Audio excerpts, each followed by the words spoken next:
You're listening to the Get Peeled podcast, a space for life enthusiasts to get inspired, learn through others about fitness, business, relationships, and life itself.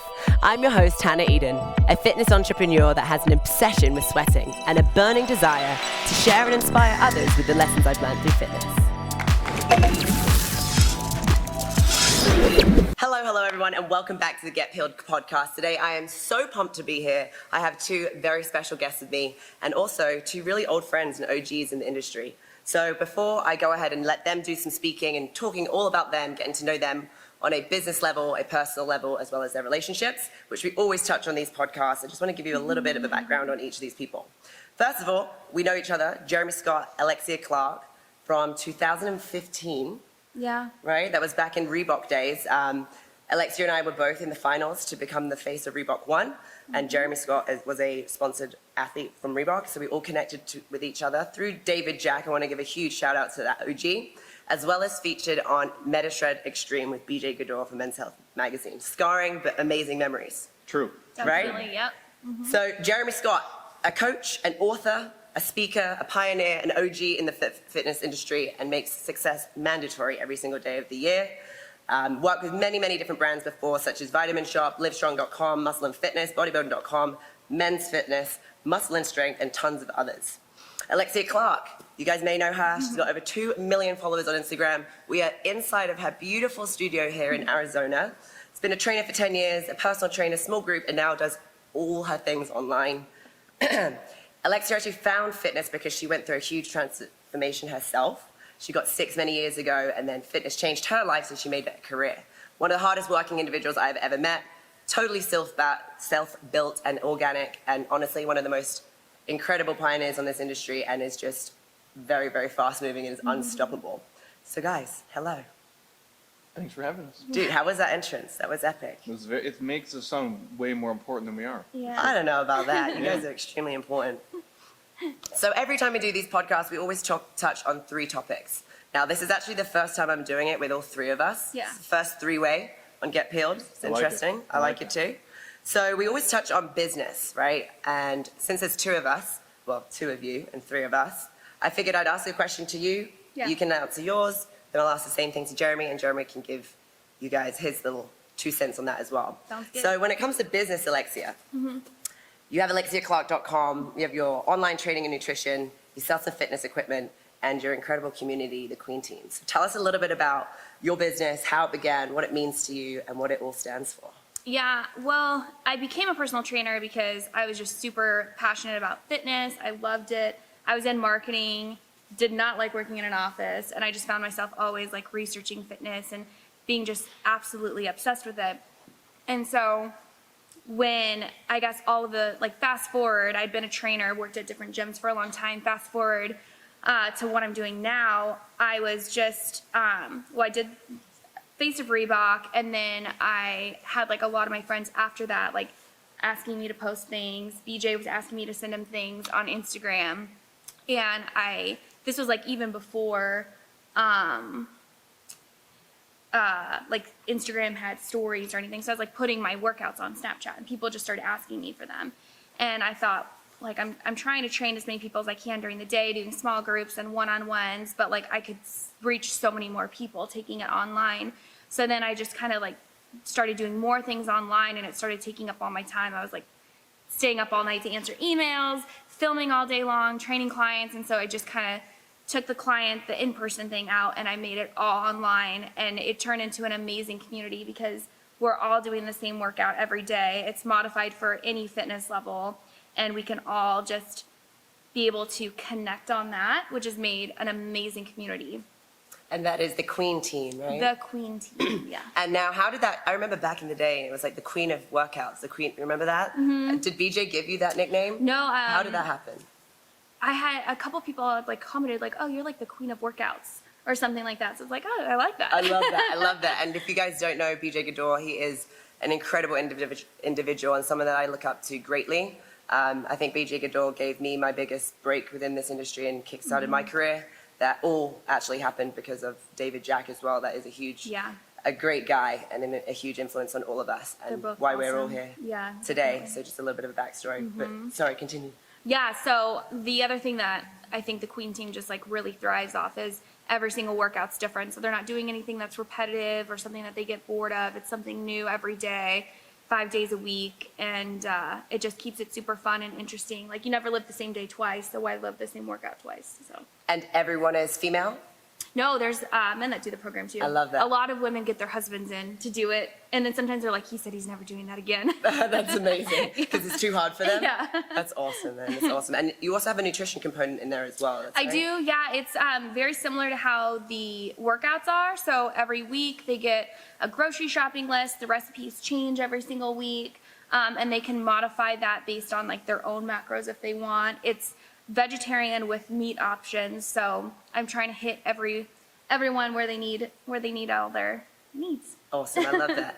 I love that. And we can keep touching on some more business in a Yeah. sec, but that's your big baby, right? Is your Queen Yeah. team. Now, Jeremy, you have a lot of things going on when it comes to business. You want to tell us a little bit? Yeah. We all do similar things. Obviously, all of us. Like we've been on the internet before the internet was like a thing. Like I remember like just starting like our Facebook business page, and people are like, "You're a fucking idiot. Like this is never going to work." And like obviously we are 13 years later, but we still own a brick and mortar facility. Obviously, it's the most fun thing that we do. It's the most time consuming as well and the most draining. But without it, like during like the COVID stuff when we couldn't do it, like I realized like how much I would miss it if I just sat on the computer all day. That's just me personally. Like because we have people who are doing programs in like 70 different countries. It's similar to what you guys do. We kind of cohort them in blocks as opposed to just a continuity group that runs.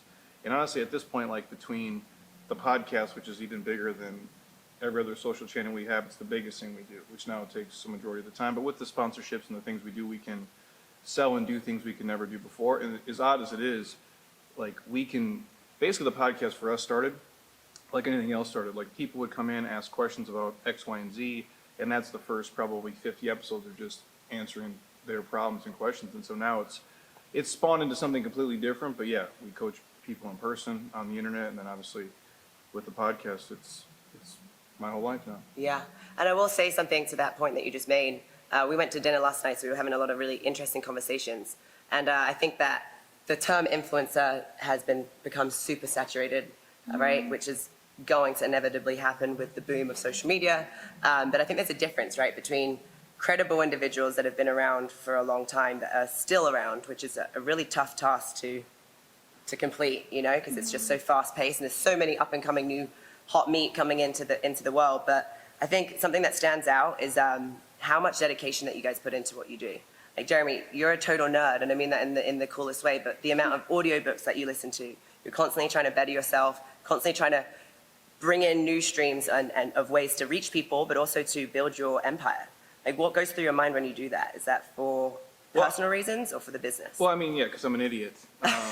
First of all, so there's that. Like again, like I did fine in school. Like you know, I would cheat and do whatever. You get the grades you have to get. But I was an athlete in college. That was my thing. But when you realize most of the people you meet, and we have so many, you know, clients, doctors, lawyers, attorneys, these high, they're really smart at like one thing.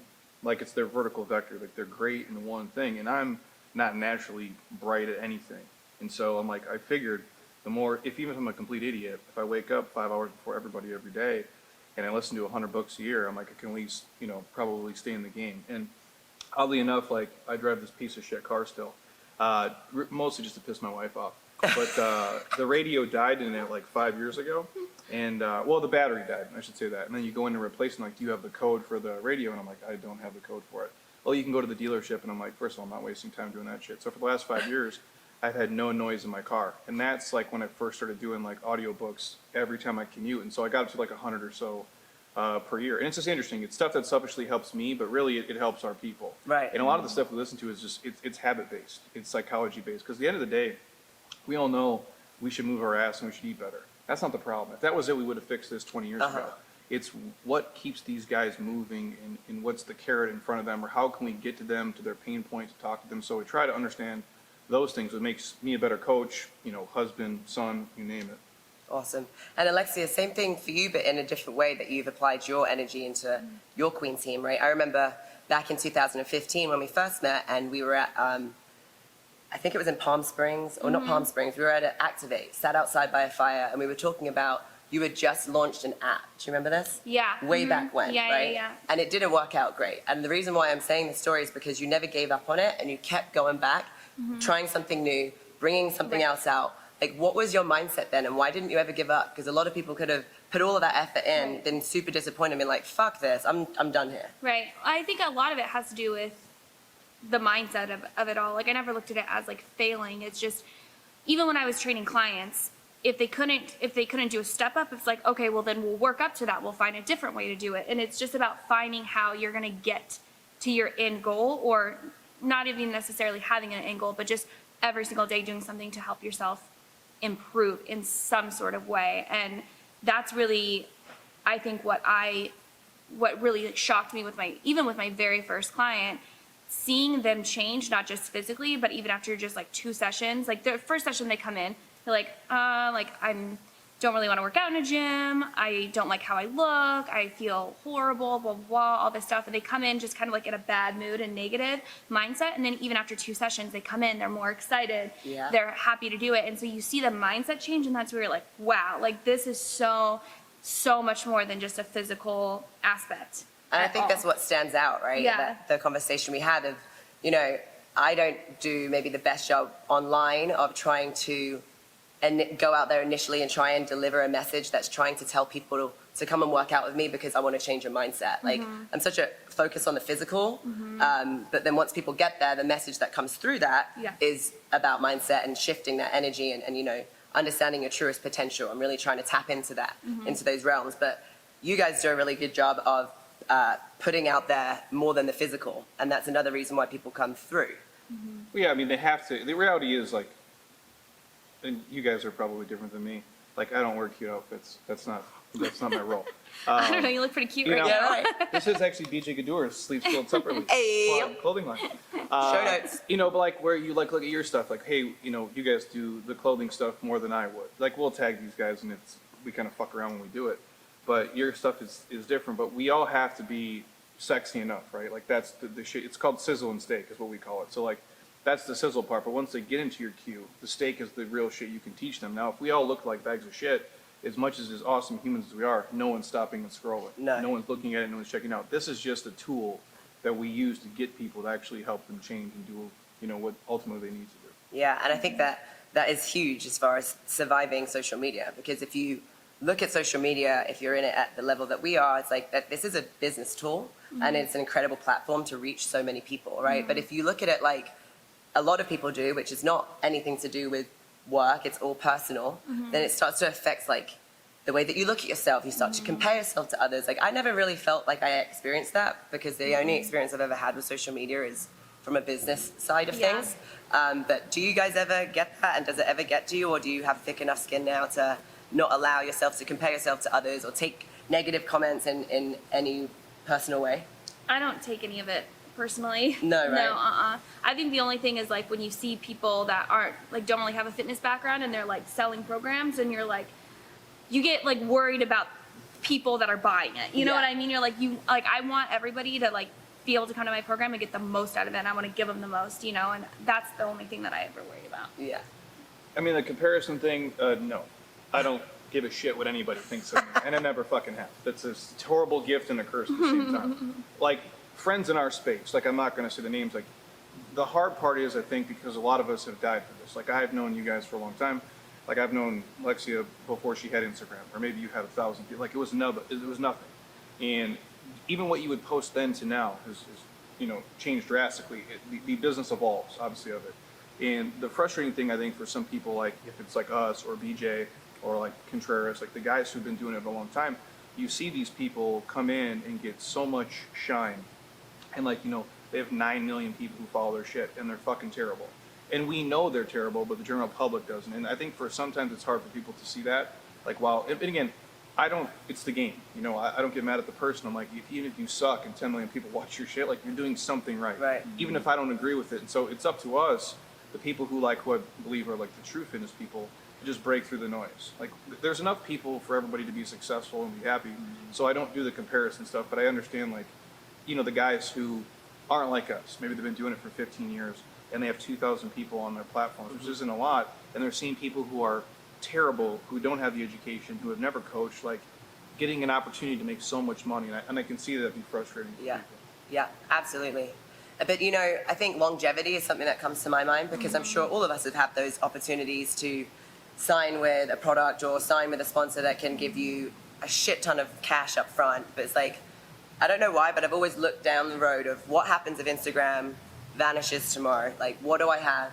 You know, like what asset, what have I built really that can survive without the gram? And I think that's something that drives me, you know, as far as not taking these quick fixes and looking at the cash up front. It's like I'm in this for a different reason, I think. And the people that do have those 9 million, that do get these crazy paychecks, maybe their mindset is not the same. Well, no, and I think for a lot of people, like, again, like, we don't own any of that shit, right? Right. Like, we don't own Instagram. No. We don't own YouTube. We don't own Facebook. Like, if you have a list, like, essentially the list is yours. But even deeper than that, it's the relationships with your people. So if you have 3,000 members in your shit, even if, like, you know, one social media platform goes away, odds are a majority of people will migrate to you because they're there for you. Right. The platform is just a medium, but for a lot of people, they only use it. It's just a paper mill. Like, Yeah. they're just burning, you know, through whatever. And for us, like, it's not even. We shared this last night. It's like, it's not the general public who would probably know if I was full of shit. Because, no offense, most of them don't. Like, we could sell anything, and I would say, like, I'd be way richer if I sold way shittier products, because it's way fucking easier to sell nonsense. I go, but I would know, and you guys would know, and my peers would know, and the BJs and the David Jacks of the world would, and so I couldn't live with myself, because for us, there is a responsibility in what we do.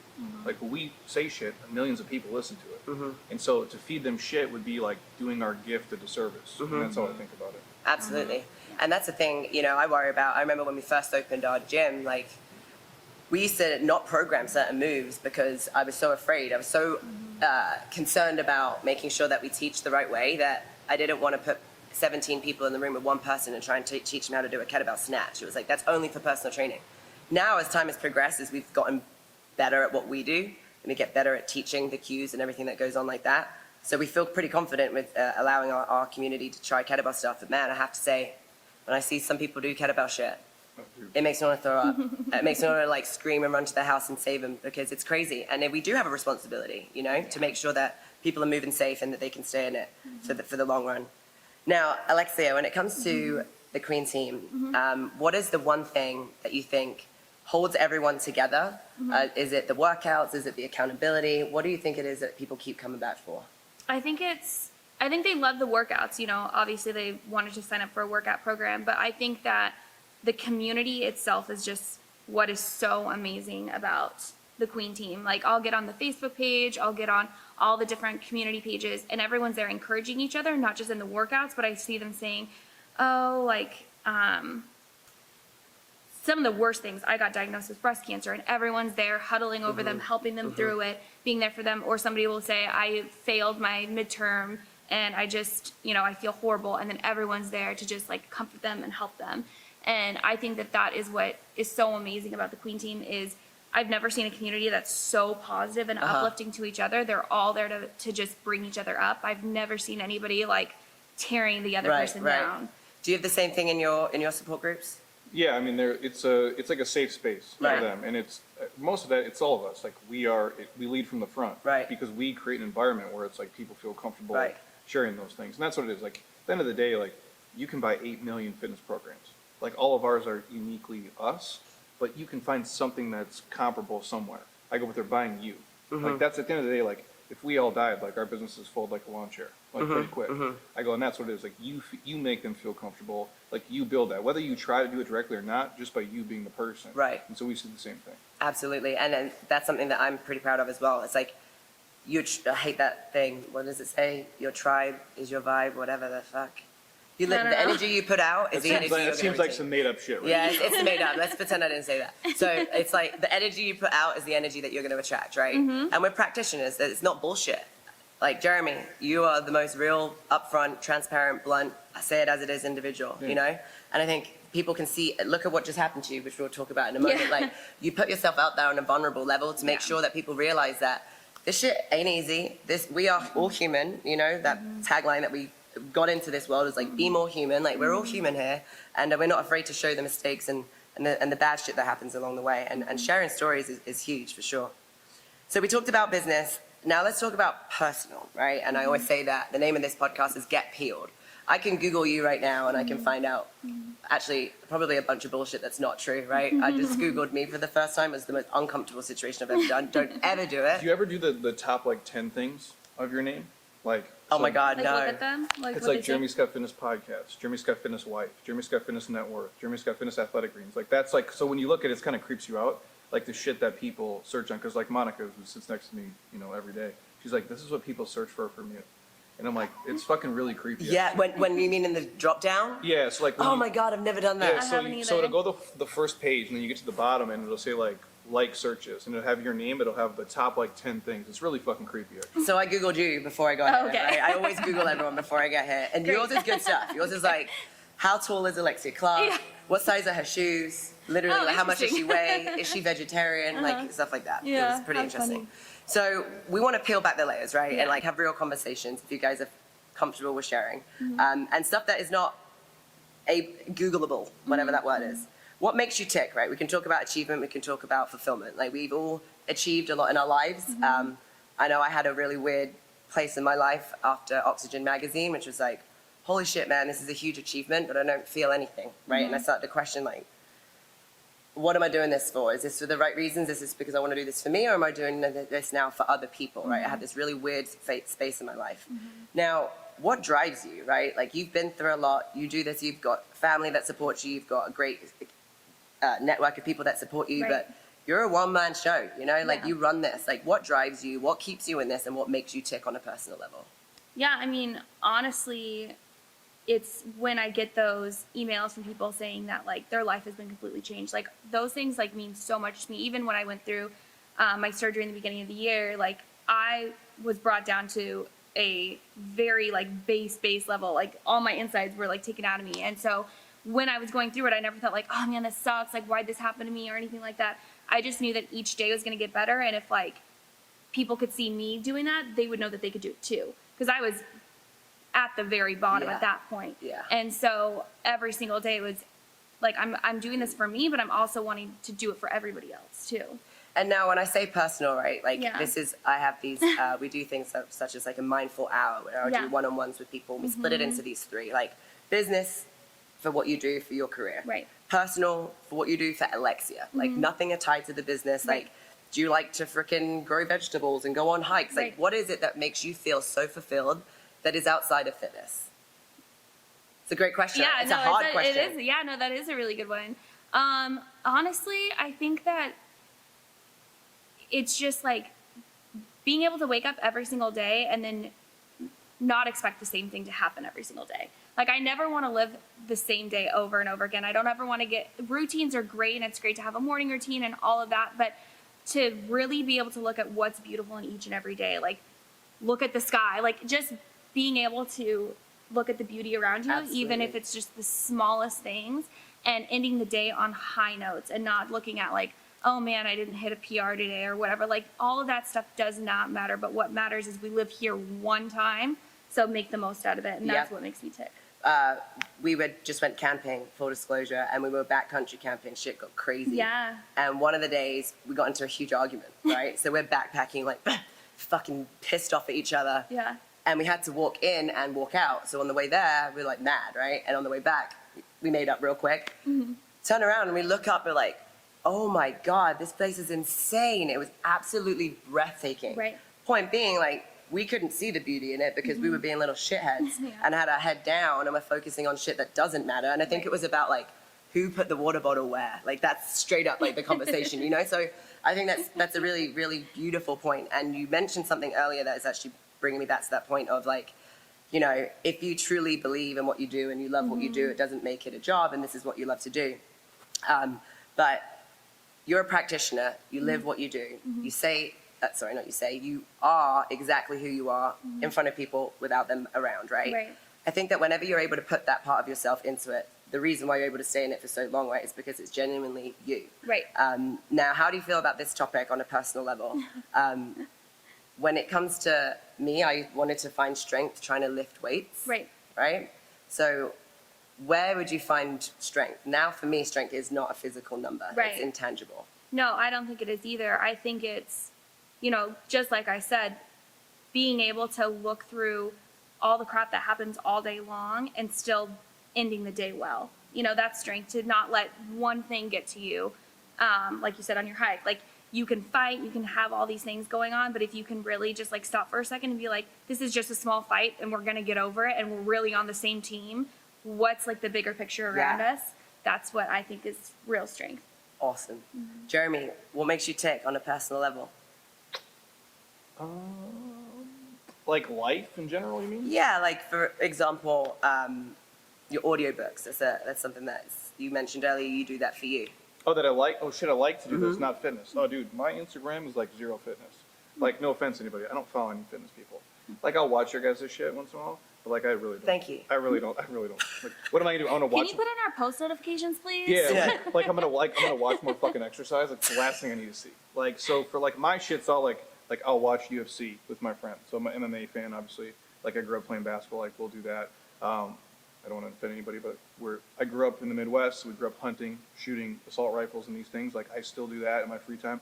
I try not to post on Instagram because people get real fucking, get real pissed. real salty, real quick. But just things like that have nothing to do with what I do for work. That's probably like my only forms of escapism. Or like, I'm a simple dude. Like, to me, the best days is like I go home, Heather and I hang out with our dog, and I'm like, that's it. Like, it's the most, because my life is so just, I'm a robot, dude. Like, I'm the Terminator. I just kill every day, all day. And then, like, when I get a chance not to, it's like I need to detach my brain from all the stuff we do every day. That's huge for me. I picked up gardening during quarantine, and I needed to slow the fuck down. I like that. Yeah. Do you have any hobbies that you do that are outside? Outside? Well, you know, outside of this building, for example. Yeah. Oh, okay. So outside of this building, yeah. I love to paint. I have 3 dogs, so taking Three? them out. Yeah, 3. Oh. So taking them out all the time. I take them to like parks and throw them the frisbee, all that stuff. I've just started getting into aerial yoga. Awesome. Tell me about that. What is that? So they're like those big silk things Okay. that hang from the ceiling, and you do all these crazy like hoses at the top. You like wrap your body in, go all the way to the top, then like drop down. It's really hard. It's like a lot of grip strength. Yeah, I bet. And man, are you scared of heights? No. Okay, I'm scared of heights, man. And I hate that because it's not a choice. My whole body goes numb. It's pathetic. I really hate that. It's crazy. So, emergency surgery. Yeah. This is a huge topic that's going on in your life right now. Yeah. No one would know if Right. you didn't tell the story because you look great, you look Oh, healthy. thanks. But do you want to tell these guys what happened to you? Sure. So it was literally the beginning of the year. It was January 2nd. Had dinner with my boyfriend. We were just like eating whatever, finished dinner. It was like 9 o'clock at night. I started getting a stomach ache. I've never had food poisoning before. And so I was like, oh man, I must have eaten something weird. And then a little bit after that, I was like, man, I'm going to throw up. Threw up a couple times. And my stomach ache just started getting worse. And I was like, man, food poisoning is horrible. It just hurts so bad. And so I laid down on the couch for a while, like couldn't really like move to my side or anything. It just was like laying there in pain. And threw up some more. And then at about, it must have been like close to 3 o'clock, I felt like I was going to throw up again. And I went into the bathroom and I was on the floor. And just at this point, I had nothing left in my system to throw up. And he was like, we have to go to the hospital. And so he was helping me. He was like, put your shoes on. And at this point, I couldn't even lift up my foot to put my shoe on. So he's putting my shoes on. We're going to the hospital, and it was cold outside when it was January. I was just absolutely drenched. On the way to the hospital, I was almost passing out. And I thought at that point, I was for sure going to die. The pain was just absolutely unbearable. When I got to the hospital, could not see end. And they ran a bunch of tests, and they said that my intestines had twisted. Oh, and man. So I had to go into emergency surgery. They cut out 17 inches of my intestines and sewed me back up. And it was just like a complete shock. 'Cause they were like, it can happen to anyone at any time. Like nothing you could have eaten, no supplement, no exercise, no workout could have prevented this, or nor could it have made it happen. And so it was during COVID, so I couldn't have any like visitors there. I couldn't see my family, and it was a trip because I went in there at like 3:30 in the morning, so it was dark out, and then I went into surgery around 10 a.m. I think, and so I had no idea what day it was when I woke up. And I just remember like laying in the bed and being like, I have no, I feel like I can't move right now. I was like afraid to move because I'm like, first of all, I have like a huge incision down my stomach. And then they also told me that they had to like sew my intestines back inside me. So I'm like, if I move, is everything gonna bust? Just separate? Oh, Yeah. man. So I mean, it was just, then they told me too, they're like, a lot of people, I think it's 40% of people will survive it. Wow, man. Yeah. You don't And that's get to the because hospital. if you hadn't had the surgery in time, your intestines could have ruptured? Yeah, it could have ruptured. So I remember like when they told me I was going into surgery, I looked down and my stomach was just like up to Oh, here. man. It was huge. And then they just said, you know, you can't have any food until you like start getting up and walking. I couldn't have any liquids, like not even water. What? Yeah, I had a bunch of IVs. Right. But I couldn't have water. They would give me some ice chips, but they're like, you can't have any liquids until you pass gas. Oh, man. Because they want to know that your intestines Yeah, are like working. working. And so they said if you can get up and walk and start like doing little laps around around the floor, that's gonna be what helps you get Yeah. there. And so I just started making it my goal, like I'm gonna walk 3 times a day, I'm gonna walk 4 times a day. I try to go a little bit further or do more laps, and I was supposed to be in there for a full week, and I got out after 4 days, I think, just because Wow. it was just staying diligent insane. about it. Yeah. Yeah. And we were saying earlier, like, I remember seeing that and being like, holy shit, man, that's not I pulled a muscle kind of injury Yeah. that I'll be back in a bit. Like, that's life or death. That's Yeah. really, really scary. And at the peak of, you know, one of the busiest times of the year, so I'm Right. sure you're already overwhelmed with what's going on. Then this Yeah. comes in. So congratulations for Thanks. keeping such an incredible mindset. Thank and, you know, you. coming out on top and sharing that vulnerability with so many people that I'm sure can, in some way, hopefully not in the same way, Yeah. but relate to that, you know, and Yeah. makes you more human, Yeah. you know, that we're not, you know, like It was like an freaking- alien. It looked Yeah, like an alien yeah. coming out Yeah, of he the I back. found can't wait to pictures. see I'm gonna it. show you I'm really the excited. Dude, it's Oh. so gross. Yeah, and the scar looks great. Like, it's healed really well. I got super lucky. My surgeon was a female, and so I think she did a really great job of trying to keep it pretty Yeah. close to my belly button, because a lot of times they'll cut really big Yeah, around yeah. it. But yeah, it healed super nice. I like definitely stayed on top of like a scar cream, keeping it out of the sun. Those are like the most important things. But it healed super fast. and Now, really as well. far as internally, how was that feeling when you were recovering? Was everything rocked on the inside? Because everything kind of got tore apart? Like It's your not like I could. abs? So my abs, I had to take super slow. Yeah. Obviously, like I couldn't. For the first couple weeks, I wasn't allowed to lift anything heavier than 20 pounds. And then my first week back of doing like any exercises, I could only do them sitting down or laying down. Okay. So, and then I could do bridges, that sort of a thing. But it was all working everything back, like learning how to brace my core again. Because I Yeah. mean, they cut Deep. through my abs. Yeah. Sewed my abs together, then my my skin. But it felt super weird for a while because my scar tissue was like stuck to my muscles. Uh-huh. So it was like I could almost like feel it when I started doing ab exercises again, like rubbing. It wasn't like it didn't hurt. It just felt super Weird. Yeah. weird. Yeah. Yeah. So that scar tissue just had to like get broken up, and now I don't feel anything at all. And prior to it, would you be able to compare the stomach ache? Is it like cramps? Was it like, It what did it was- feel like? I have a high pain tolerance. Like I've run on like a stress fracture in my hip. I've had like a broken collarbone. It was the worst pain I've ever felt in my entire life. It wasn't like cramps.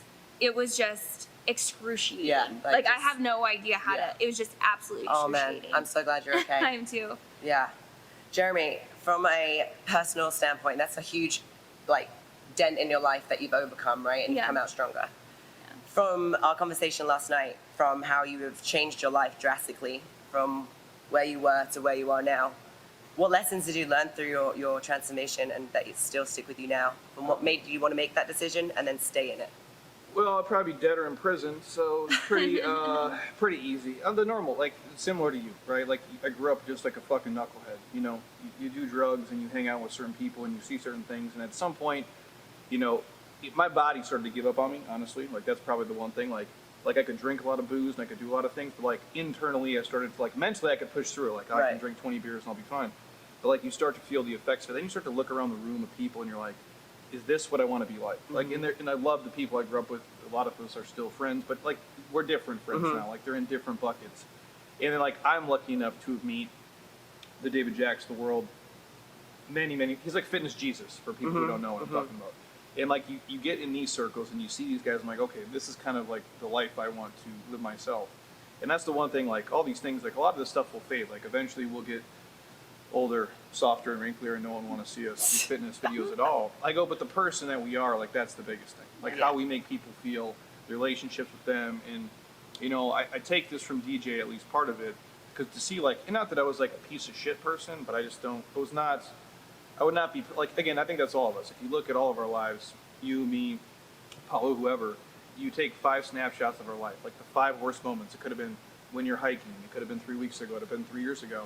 And if you look at that, you'd be like, wow, we're really shitty people. And I think we all have those moments. And now I try to basically live, and not that Heather and I don't argue, because like she probably wants to kill me every other day.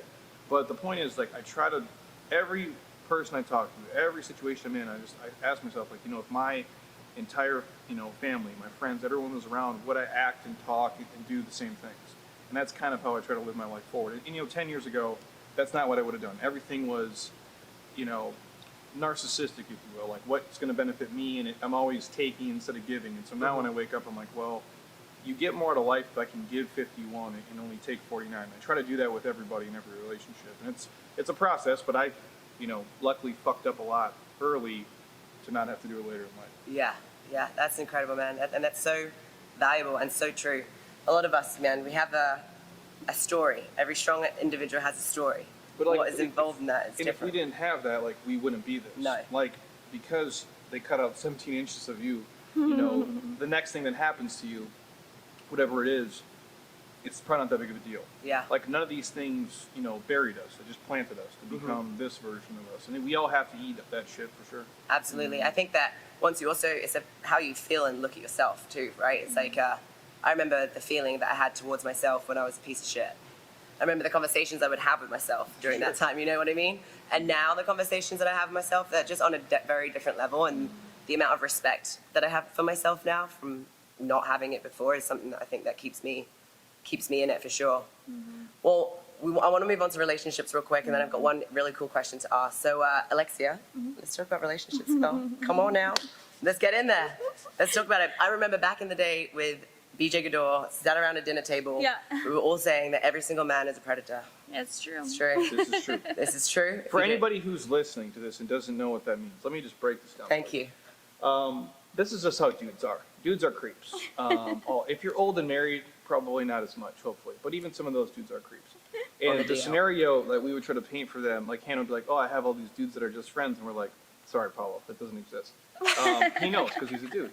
And like, and I don't want to get super creepy here, but like, if you were like, oh, I'm just, you know, friends with this dude, and you're both like laying in bed at like midnight, and you roll over and like to the dude, like, hey, do you want to have sex?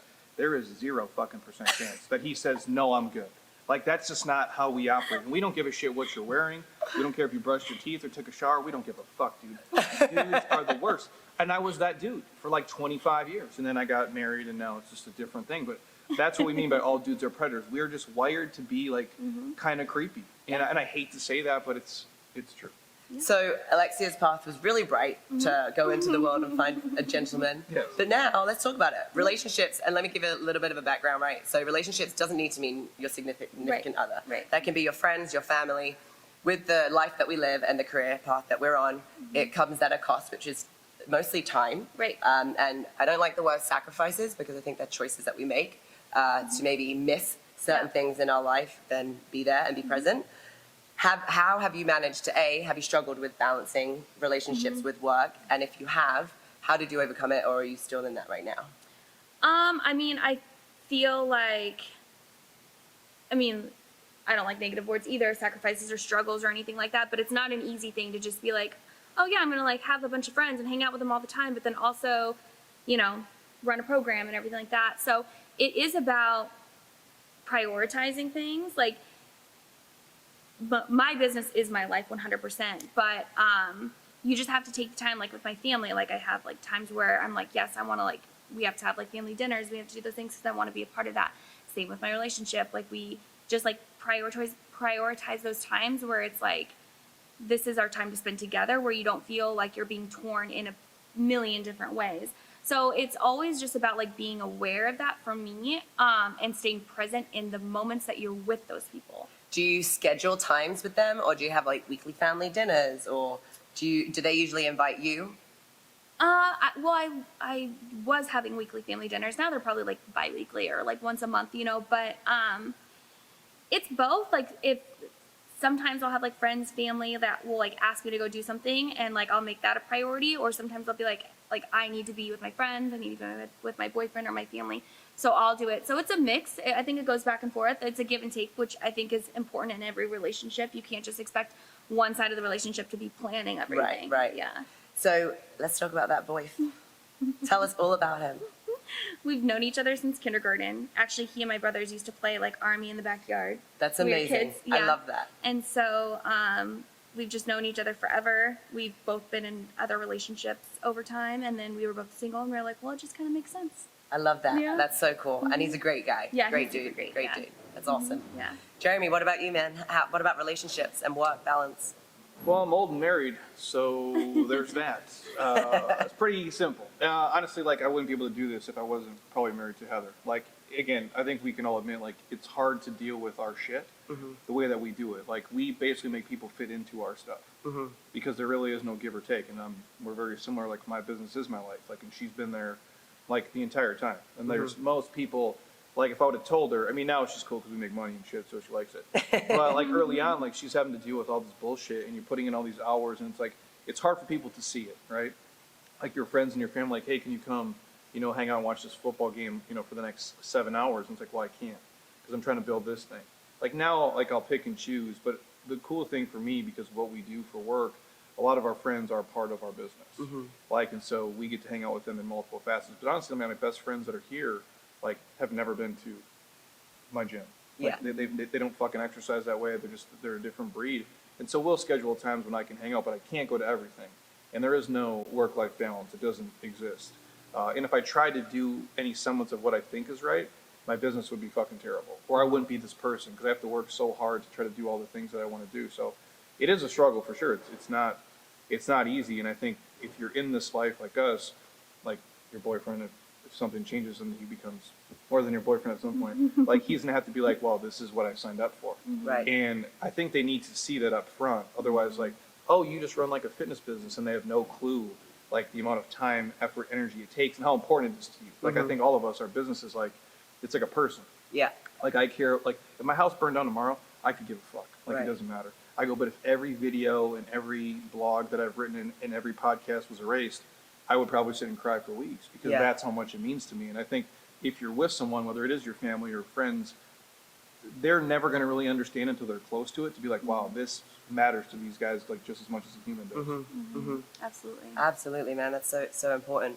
And when it comes to being your, I don't know, truest self and being the same person 24 hours a day, like we talked about this last night, when we have a brick and mortar, it's a demanding place, right? The virtual world is here, and whenever you feel tired or burnt out, you can put it down. When you're in the brick and mortar, do you ever give yourself scheduled hours or time off? Or do you just like take me as I am? I have good days, I have bad days. Like, this is what it is. Yeah, I mean, it's different. Like, if you want to rewind and say this is 8 years ago, I probably got to game it a little bit and bullshit. But now it's like, I don't have to. Like, Right. we have a luxury of, like, we built something where if you want to be there, you're going to be there. Like, I don't sell fitness. I don't really think any of us do. We just present what we do. And if you choose to buy it, that's great. I'm not saying I don't write sales copy and we don't ever, like, run ads to things. But I'm not trying to sell you on being healthier and exercising. And I can't fake it at all, like, for anybody. And I think, you know, some people, it probably drives them crazy. I'm sure, like, my wife's family. Because the way that I talk to you guys here is how I talk to my CPA. It's how I talk to our clients. It's how I talk to my mom and my dad. Like, I don't have another mode. I don't have enough energy to fake it and bullshit it, especially because I live there. Yeah. And if I'm there for 7 hours, you might get Jeremy who's awake. You might get Jeremy who's tired as fuck. But I'm going to talk the same, and I'm going to try to do the best I can every single day. And I think it humanizes us. Because even when honestly, in my opinion, when you do the videos, like for you guys, where you're not wearing makeup, where you might look like a fucking train wreck, where you're telling them like, hey, I had surgery, I almost died, or hey, you know, my gym just closed. There's some realness to that. Like, people appreciate that. Like, the only reason my podcast, who the fuck want to listen to me ramble on for 3 hours on a podcast? That's ridiculous. I go, but I think they feel like you're talking to some dude at the bar. And that's the relatable part. So no, I can't fake it at all. I just, you take it as it gets. And if you want to be there, I want you to be there. And if not, there's a million fitness options for you. Yeah. And I think we all feel that. Yeah. And now I think that's something that's common with all three of us is having a support circle that has been there since day one, right? Like you have your brothers that work with you, you have a boyfriend that works with you, you have your family that's really close by.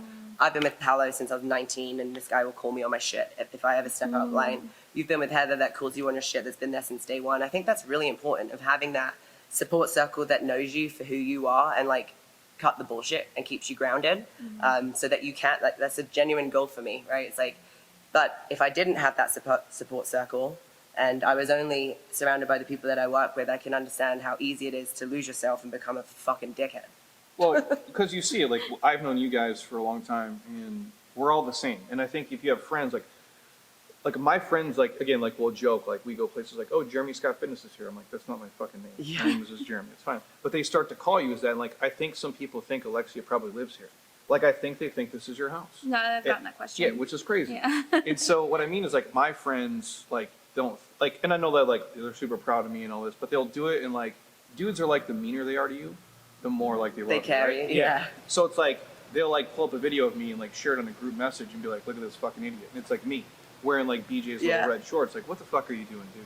So it's like, it's humbling for sure. Cause it's like, I'm still the same person. Like there's no difference. Yeah, we make more money and like a lot of people might know us, but we're the same. Like, when you had 4 people on Instagram versus 2 million, you're the same dude. Like, and that's the cool part. And it is, you need those people. Otherwise, I think people can become an asshole. And I call it fake famous, right? Yeah. Like, people know us, but it's like, who gives a shit? Right. Like, we're absolutely no different. We have the same problems, the same struggles. It's just more people to report it to. Yeah, and I'm so glad now I don't have red hair because now I can fly under the radar. Before it was crazy. Like I would be noticed too much. And I'm not saying that in like a cocky way, but that red hair. Oh, dude. Oh my gosh, I'm so grateful it's gone. Yeah. Because if you were at the airport, like, even if it was like you were 200 feet away, I'd be like, I think it's Hannah here. Yeah. Because how many people do you see with like this distinct, I mean, you're still jacked, so it's like you stick out, but the hair for sure. Now I'm more of a oversized baggy tee and a fat kind of chick, you know? I like that. So to wrap this up, I have one question that I want to ask both of you. Well, it's actually a 2-question load, but here we go. For someone that is starting out, what do you think is the one thing that they they overthink, like they go way too above and beyond and obsessive over it, and the thing that they totally underlook? In fitness or just in anything? In fitness. I think people focus too much on the end goal. That's like the number one thing that they're thinking of is, I want to get to the end goal, and they don't look at the day-to-day progress. Cool. And what do you think is one thing that they don't pay enough attention to? I think the day-to-day, like just like the small things each day that is not necessarily like about how much you're lifting, but it's like your mindset after a workout or after you train a client or whatever. Like how they're actually feeling. Yeah, how they feel, and like looking at the positives from that session, no matter what the session is, whether it is your workout or whether it's training your client. Awesome. What about you, Jeremy? Similar. I mean, the way we describe it to, and I've had a lot of young people who come work for me, and most of the time we get them to stay for a couple of years, but they always want to like check the score. And I'm like, you're in the first quarter, dude. It doesn't matter what the fucking score is, just play the game. And most people, they get into it, and I think this is fitness, like, my advice is like, don't get into fitness unless like you really like love it. And not that you like to exercise, because that's not what I mean, and that's not what a coach is. But a lot of the young people that will come work for me or will like come apply to do stuff with us, most of the time, they just want to siphon off things like we've already done, which is the absolute wrong reason to get into it. And the number one question they always ask, like probably on day one, how do I grow my Instagram or how do I grow my social media following? I'm like, who gives a fuck? Like that should be like the 87th question you ask.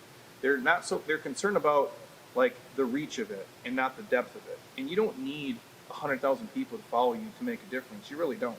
Like it starts with your community here locally. And that's what I would tell anybody in fitness specifically. Train people in person first if you possibly can. I don't really think you can be a great coach on the internet if you haven't helped humans in person, because there's too many things you're going to miss that you don't have experience with. And they just want to skip from like point A to point B. And they'll say like, oh, Alexia does this. I'm like, dude, she's fucking died for it. Yeah. You're here 7 days a week for how many years in a row, and you look like a unicorn. Like, that's not fucking normal, dude. Like, we all look a certain way and have trained our bodies a certain way and have given up so much time to it. And people want to do that like in a year. I'm like, talent is a real thing, genetic gifts are a real thing, and even we didn't do it in a year. And that's the hard part, is getting them to be like, when they ask me like, Jeremy, you know, how do I build this? I'm like, well, post really awesome shit every day for 10 fucking years. Yep. And then maybe you'll be there. Yep. And maybe you won't be. I don't know. But that's what I'm saying. Like, you have to love it, because if you're just doing it for like likes and follows and money and fame and shit, you'll quit way before any of those things happen, because it's too fucking hard. There's too much noise to break through. Like, we do it and it looks ridiculous and obsessive because we're fucked up. But like, we love it though. Right. Like, we generally enjoy doing it. And most people who get into it, they're getting into it for the wrong reasons. Absolutely. Absolutely. Guys, what a cool conversation. Yeah, Thank you so much for sharing. Thank you so much for allowing us into your beautiful space. Anytime. I'm so pumped that you're healthy and you're here and you're kicking it. Jeremy, thank you so much. I appreciate both of you. You can check out the show notes. Before we go, is there anywhere that these guys can find you? You can find me on Instagram at Alexia_Clark, my website, Alexia-Clark.com, Facebook, same thing, Alexia Clark. Just Google Alexia Clark. Apparently can find out my shoe size and my height. Yep, same here. Jeremy Scott Fitness and everything. Instagram, Facebook, Jeremy Scott Fitness podcast. You can Google it, find out my net worth if you want. Whatever you guys are into. It's all there. I love that. Awesome. Well, thank you guys so much, and thanks for listening.